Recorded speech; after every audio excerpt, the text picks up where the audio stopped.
Mahirap matutunan ang mapa ng buong Metro Manila, mas lalo na kung bagong driver pa lang tayo.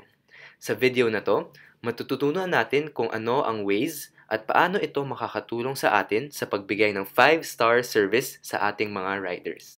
What is Waze? Waze is a navigation provider na madaling gamitin. Ipapasok lang natin kung saan kailangang pumunta at bibigyan tayo ng step-by-step directions kung paano makakapunta roon. Meron ding live updates ang Waze para malaman natin ang mga lugar na traffic, may banggaan at iba pa.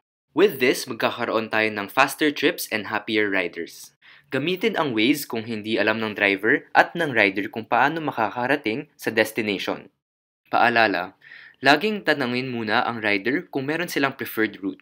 Kung wala, siguraduhin muna na sabihin sa rider ang daan na gagamitin para hindi magtaka at mag-alala ang ating rider. How to use Waze. Pag nag-begin trip na tayo, makikita natin ang navigate button. Piliin natin ito. Dadalhin tayo sa Waze at ibibigay sa atin ang pinakamabilis na daan.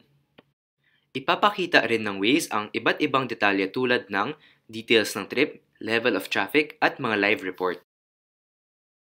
Recalculating routes. Kung hindi natin nasundan ang unang daan na binigay ng Waze, huwag mag-alala. Magre-recalculate ang Waze at bibigyan tayo ng bagong daan. Better route update. Kung nagkaroon ng mas magandang daan, sasabihin sa atin ng Waze at pwede natin itong sundan. Kung may multiple stops ang rider, matutulungan tayo ng Waze rito. Tandaan na isang trip lang dapat ang multiple stop trips. Pwedeng maglagay ng up to 2 destinations sa Waze. Piliin ang navigate button at ilagay ang last stop ng rider.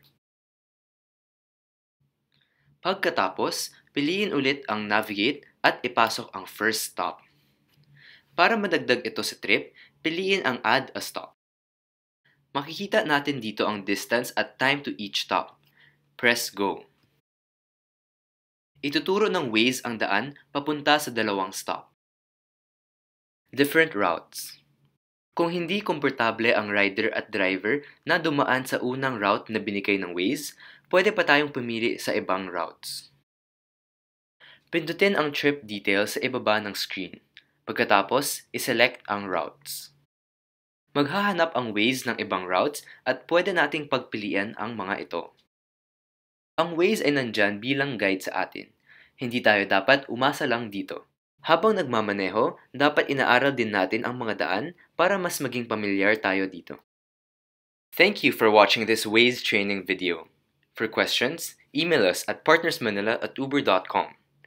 To watch more videos, log on to driveonuber.com/videos. Good luck and Uber on!